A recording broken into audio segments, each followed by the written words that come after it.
Protein. We all need it to survive. However, could the non-sustainable ways in which we harvest it actually be our downfall?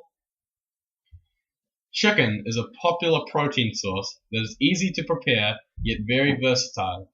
Nothing is better suited to a single meal than some chicken in a microwave. Chicken is high in protein and if raised properly is rich in essential fatty acids. As well as protein, chicken also contains many essential vitamins and minerals. Unfortunately, there are reasons why chicken ain't gonna fly in today's world. Chickens are treated with nasty hormones and antibiotics to make them grow faster, which we don't want eating on the other end. Chicken is especially susceptible to bacteria like salmonella. Some chickens are kept and raised in unhealthy environments such as cages. Some breeds of poultry can't even reproduce without the help of man. On the other hand, we have beans. If you eat too many, you may not be so popular with your friends. However, beans are high in protein and fiber, yet low in calories, so they are very healthy. This is why they are a popular dietary choice for vegans. High fiber content means that beans help to prevent colon diseases. Beans are very sustainable because they can be grown at home with no emissions. However, beans do have a negative aspect. They are low in vitamin C and they are not long lasting. They are not very nutrient dense compared to other fruits, vegetables, and meats. Beans can aggravate autoimmune diseases along with more than doubling the chance of developing Alzheimer's disease.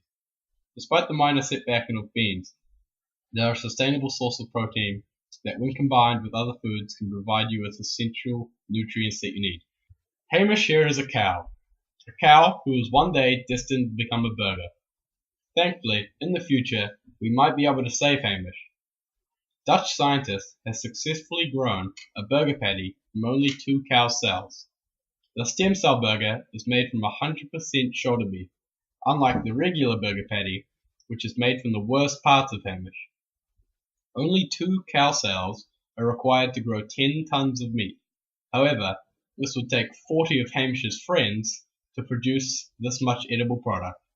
Although the real burger patty is seen as more natural, it is far less healthy than the stem cell alternative. Hamish and his friends create a whopping 18% of the world's greenhouse emissions. Stem cell burger production means there is no more need to farm cows like Hamish. However, we could use farmland to regenerate natural forests or grow sustainable crops. Next on the menu, insects. Usually reserved for guys like this, insects are an interesting alternative to other protein sources such as beef.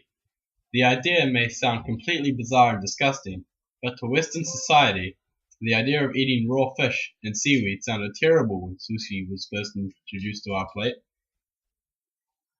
Although they might not taste as nice as beef, they can bulk up quickly with a smaller amount of food. That sure makes them popular with the lady crickets. Instead of consuming grass and taking up a lot of space, insects can be fed waste products, such as compost or feces. They take up a lot less space, and their emission to greenhouse gas is very low, and they produce very little ammonia. The water required for the survival of insects is much lower than the needs of Hamish. Potential of infection through the consumption of insects. Gram for gram, crickets have the same, if not more, protein than beef. Compared to the 40% of meat from cows that can be consumed, 80% of the cricket can be eaten. Cricket Crunch Burger will feature on the McDonald's menu soon.